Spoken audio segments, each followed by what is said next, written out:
narrative or your story. And so the more that we think about this as a kind of continuum and a narrative and a story, I think the easier it is to formulate digital strategy. So we keep this foremost idea in mind, this idea of narrative.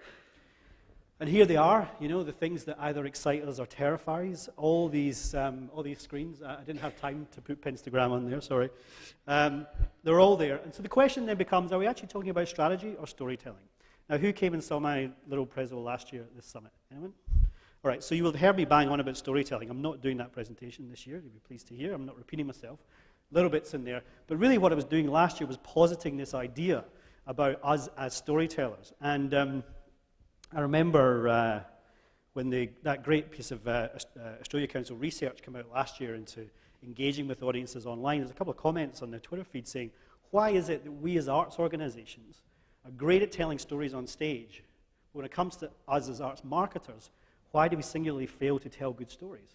Now, it seems that's a terrible thing to say because I'm sure all of us are great storytellers, but why have we sort of haven't quite managed to embrace the opportunity that all these channels give us to actually turn ourselves into storytellers? So what I'm positing today is that as much as this is digital strategy, it's also us now thinking of ourselves as storytellers.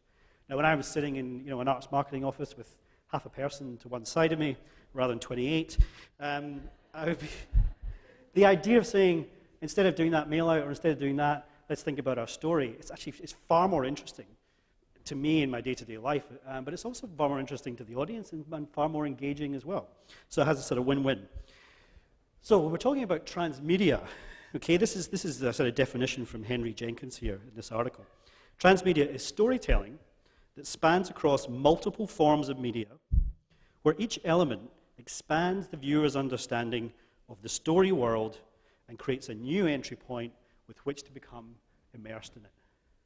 Now, if that doesn't say digital strategy to me, I don't know what does. Here is a world that we're creating through all these different channels, giving our audiences different entry points into this world, and every entry point that they find, they get a different understanding of what it is that we're doing. Okay? A really critical one there, a different understanding. Because I know a lot of us were pressured for time, put something on Facebook, and let's just tweet it, and let's post about it over here and here, and it's the same content in each channel, okay?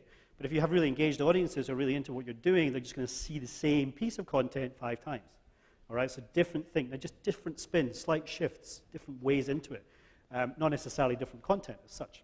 Anyway, that's a breakout. So what we're going to do is look at this sort of concept in 4 stages. To develop a digital strategy, looking at the story of your organization's life. We're going to borrow the concepts of transmedia from the screen world.